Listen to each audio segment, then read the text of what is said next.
નમસ્કાર મિત્રો, એક નવી વાર્તામાં તમારું સ્વાગત છે। મારું નામ ભાવેશ છે।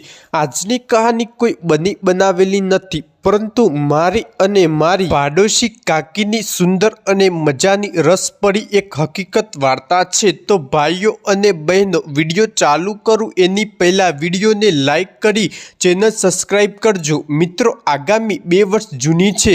મારી પાડોશમાં એક કાકી રહેતી હતી, તેનું નામ સીમા હતું। એ સુંદર મહિલા હતી। તેની સુંદર કારીબાગ આંખો, રસીલા હોઠ અને સુંદર મજાનો ચહેરો હતો। કાકીનો સુરીલો અવાજથી જ હું તેમના ઘરે જતો હતો। બસ તેમને દેખતો જ રહી જતો। હું એમના હંમેશા કાકીના વિશે વિચારતો રહેતો હતો અને મને રાતના તેમના સપના પણ આવવા લાગ્યા હતા। અમારું ઘર તેમના ઘરથી સાવ નજીક હતું અને અમે લાંબા સમયથી જોડી રહેતા હતા, એટલે અમારા ઘરનો તેમના ઘરનો સાથેનો સંબંધ સારો હતો। હું કાકીના ઘરે આયા કરતો હતો। થોડા દિવસો પહેલાંની વાત છે। થોડા દિવસો પહેલાં તેની મને બોલાવ્યો અને કહ્યું કે રાજેશ, આજની રાત તું મારે ત્યાં જ રહી જા, કારણ કે અમારા પતિ કોઈ કામથી બહાર ગયા છે, એટલે મને રાતના ડર લાગે છે। હું એકલી છું, એટલે રાતે સૂવા માટે આવી જજે, જેથી મને બીક ન લાગે। આપણે કાકી ભત્રીજો સૂઈ જશું।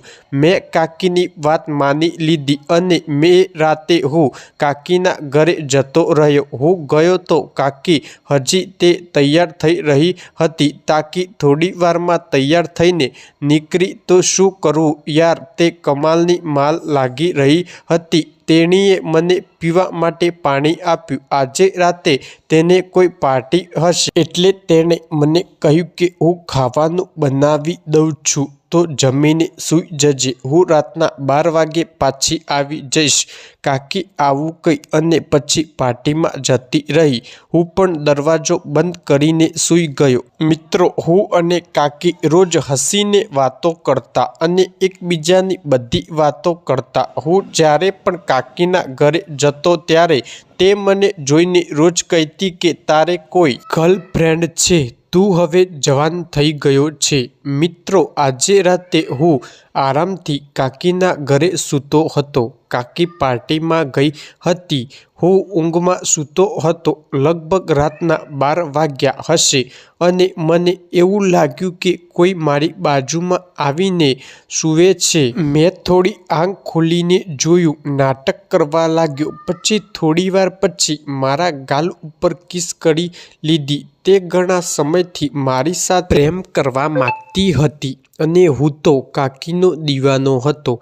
તેણીએ મને કિસ કરી એટલે હું સમજી ગયો હતો કે કાકીનો આજે મારી સાથે કંઈક અલગ કરવાનો ઈરાદો છે। હું ખૂબ જ ખુશ થઈ રહ્યો હતો। મારા નીચેનો ભાગ પછી કાકી મારા શરીરને ધીરે ધીરે પ્રેમ કરવા લાગ્યા અને મને કંઈક ખબર ના હોય તેવી રીતે જાગવાનું નાટક કર્યું અને બોલ્યો, કોઈ જોઈ જશે તો ગજબ થઈ જશે। કાકા પણ આવી જશે તો બોલી, તે આજની રાત ત્યાં જ રહેશે, ઘરે નહીં આવે। અને મેં ઘર બહારનો દરવાજો બંધ કરી દીધો છે અને ચાવી સાથે લઈ આવી છું, એટલે તો હું તારા કાકા અને કહ્યા વગર જ અંદર આવી ગઈ છું, જેથી તારી સાથે રાતનો આનંદ લઈ શકાય। મારી તો ખુશીનું ઠેકાણું જ ન હતું, કારણ કે જેને હું આજ દિવસ સુધી યાદ કરીને પાણી થઈ જતો, એ આજે મારી બગલમાં ચોંટીને સૂવે છે અને મને ખૂબ આનંદ આવી રહ્યો છે। પણ એક બાજુમાં મારા દિલની ધડકન પણ તેજ કહી રહી હતી, આજ સુધી મેં કોઈની સાથે આવું નહોતું કર્યું। કાકીએ મારા કપડાં ઉતારી દીધા અને એમને જાતે એમના કપડાં ઉતારી દીધા।